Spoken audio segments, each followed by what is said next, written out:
Penas temporais. Título 983. Não experimenta os sofrimentos materiais o espírito que expia sua falta em novas existências? Será então exato dizer-se que depois da morte só há para a alma sofrimentos morais?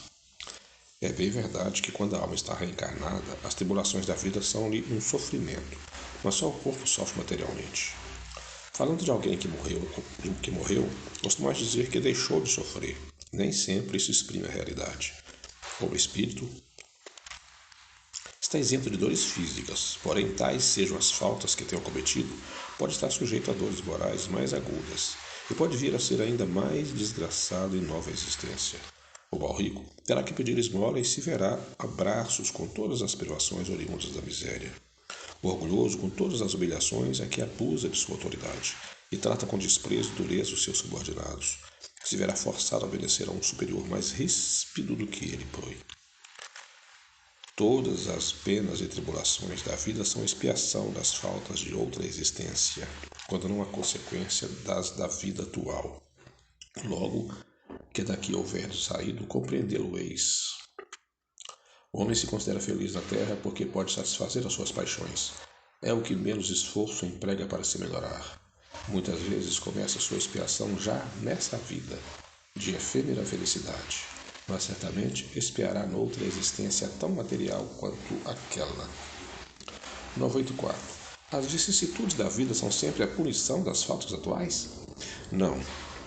Já dissemos, são provas impostas por Deus ou que vós mesmos escolhestes como espíritos, antes de encarnardes, para a expiação das faltas cometidas em outra existência. Porque jamais fica impune a infração das leis de Deus, e sobretudo da lei de justiça. Se não for punida nesta existência, se-lo-á necessariamente noutra. Eis porque um que parece justo, muitas vezes sofre. É a punição do seu passado. 985. Constitui recompensa a reencarnação da alma que em um mundo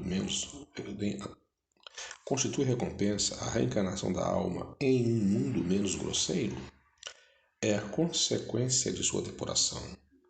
Porquanto, à medida que se vão depurando, os espíritos passam a encarnar em mundos cada vez mais perfeitos, até que se tenha despojado totalmente da matéria e lavado de todas as impurezas para eternamente gozar da felicidade dos espíritos puros no seio de Deus. Comentário. Nos mundos onde a existência é menos material do que nesse, menos grosseiras são as necessidades e menos agudos os sofrimentos físicos. Lá, os homens desconhecem as paixões más, e nos mundos inferiores os fazem inimigos uns dos outros. Nenhum motivo tendo de ódio ou de ciúme, vivem em paz, porque praticam a lei de justiça, amor e caridade. Não conhecem os aborrecimentos e cuidados que nascem da inveja, do orgulho e do egoísmo, causas do tormento de nossa existência terrestre. 986. Pode o espírito que progrediu em sua existência terrena reencarnar algumas vezes no mesmo mundo? Sim, desde que não tenha logrado concluir a sua missão, onde ele próprio pedir lhe seja dado completá-la em nova existência. Mas então já não está sujeito a uma expiação. 987. Que sucede ao homem que, não fazendo o mal, também nada fez para libertar-se da influência da matéria? Pois que nenhum passo dá para a perfeição, tem que recomeçar uma existência de natureza idêntica à precedente. Fica estacionário, podendo assim prolongar os sofrimentos da expiação. 988. Há pessoas cuja vida se escoa em perfeita calma, que nada precisando fazer para si mesmas, se conservam isentas de cuidados. Provará essa existência ditosa que elas nada têm que expiar da existência anterior? Conheceis muitas pessoas desse tipo? Enganas-te, se pensas que há em grande número. Não raro a calma é apenas aparente. Talvez elas tenham escolhido tal existência, mas quando a deixam, percebem que não lhes serviu para progredirem. Então, como preguiçoso, lamenta o tempo perdido. Sabei que o espírito não pode adquirir conhecimentos e elevar-se senão exercendo a sua atividade. Se adormece na indolência, não se adianta. Assemelha-se a um que, segundo os vossos usos, precisa trabalhar e vai passear ou deitar-se com a intenção de nada fazer. Sabei também que cada um terá que dar contas da inutilidade voluntária de sua existência. Inutilidade sempre fatal à felicidade futura. Para cada um, o total dessa felicidade futura corresponde à soma do bem que tenha feito, estando o da infelicidade na proporção do mal que haja praticado e daqueles a quem haja desgraçado. 989. Pessoas há que, se bem não sejam positivamente más, tornam infelizes pelos seus caracteres todos os que os cercam. Que consequência lhes advirão disso? Inquestionavelmente, essas pessoas não são boas.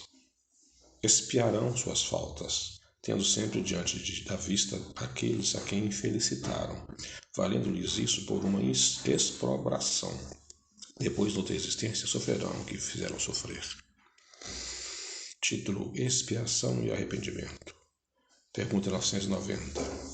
O arrependimento se dá no estado corporal ou no estado espiritual? No estado espiritual, mas também pode ocorrer no estado corporal, quando bem compreendeis a diferença entre o bem e o mal. 991. Qual a consequência do arrependimento no estado espiritual? Desejar o arrependido uma nova encarnação para se purificar. O espírito compreende as imperfeições que o privam de ser feliz e por isso aspira a uma nova existência em que possa expiar suas faltas.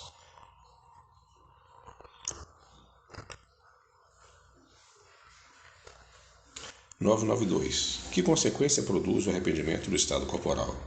Fazer que já na vida atual o espírito progrida, de se tiver tempo de reparar suas faltas. Quando a consciência o exprobra e lhe mostra uma imperfeição, o homem pode sempre melhorar-se. 993. Não há homens que só tenham de instinto do mal e são inacessíveis ao arrependimento? Já te disse que todo espírito tem que progredir incessantemente. Aquele que nesta vida só tem o instinto do mal, terá noutra o do bem, e é para isso que renasce muitas vezes, pois é preciso que todos progridam e atinjam a meta. A diferença está somente em que uns gastam mais tempo do que outros, porque assim o querem. Aquele que só tem o instinto do bem já se purificou, visto que talvez tenha sido o do mal em anterior existência. 994. O homem perverso que não reconheceu suas faltas durante a vida, sempre as reconhece depois da morte? Sempre as reconhece, e então mais sofre porque sente em si todo o mal que praticou, ou de que foi voluntariamente causa. Contudo, o arrependimento nem sempre é imediato. Há espíritos que se obstinam em permanecer no mau caminho, não obstante os sofrimentos porque passam. Porém, cedo ou tarde reconhecerão errada a senda que tomaram, e o arrependimento virá. Para esclarecê-lo, trabalham os bons espíritos, e também vós podeis trabalhar. 995. Haverá espíritos que, sem serem maus, se conservem indiferentes à sua sorte?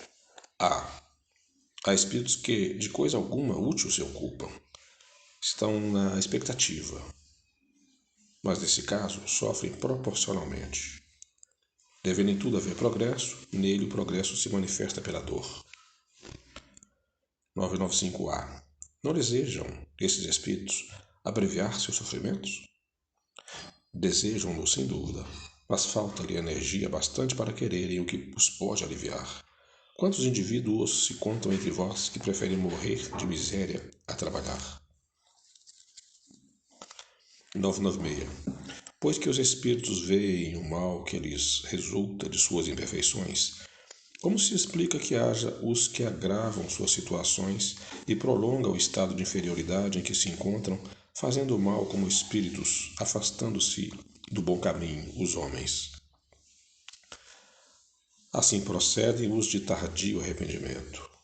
Pode também acontecer que depois de haver arrependido, o espírito se deixa arrastar de novo para o caminho do mal, por outros espíritos ainda mais atrasados. 997. Vêem-se espíritos de notória inferioridade, acessíveis aos bons sentimentos e sensíveis às preces que por eles se fazem.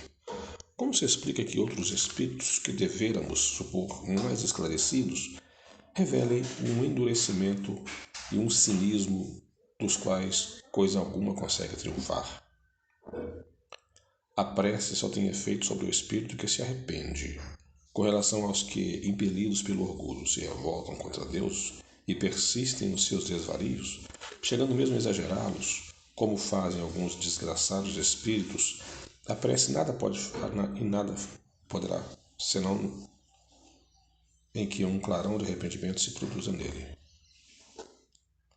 Não se deve perder de vista que o espírito não se transforma subitamente após a morte do corpo. Se viveu vida condenável, é porque era imperfeito. Ora, a morte não o torna imediatamente perfeito. Pode, pois, persistir em seus erros, em suas falsas opiniões, em seus preconceitos, até que se haja esclarecido pelo estudo, pela reflexão e pelo sofrimento. 998. A expiação se cumpre no estado corporal ou no estado espiritual? A expiação se cumpre durante a existência corporal, mediante as provas a que o espírito se acha submetido, e na vida espiritual, pelos sofrimentos morais inerentes ao estado de inferioridade do espírito. 999. Basta o arrependimento durante a vida para que as faltas do espírito se apaguem e ele ache graça diante de Deus? O arrependimento concorre para a melhoria do espírito, mas ele tem que expiar o seu passado. 999A. Se diante disso um cinismo dissesse que, cumprindo-lhe, em todo caso, expiar o seu passado, nenhuma necessidade tem de se arrepender, que é o que dá e lhe resulta. Tornar-se mais longa e mais penosa a sua expiação, desde que ele se torne obstinado no mal. Pergunta 1000. Eita!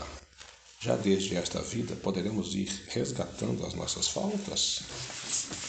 Sim, reparando-as.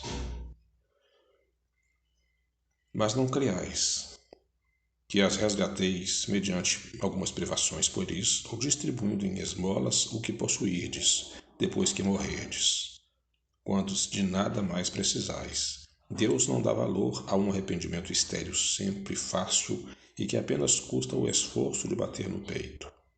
A perda de um dedo mínimo, quando se esteja prestando um serviço, apaga mais faltas do que o suplício da carne, suportado durante anos com objetivo exclusivamente pessoal. Só por meio do bem se repara o mal, e a reparação nenhum mérito apresenta se não atinge o homem, nem no seu orgulho, nem nos seus interesses materiais. De que serve para a sua justificação que restitua depois de morrer os bens mal adquiridos, quando se lhe tornaram inúteis e dele tirou todo proveito? De que lhe serve privar-se de alguns gozos fúteis, de alguma superfluidade, se permanece integral o dano que causou ao outrem?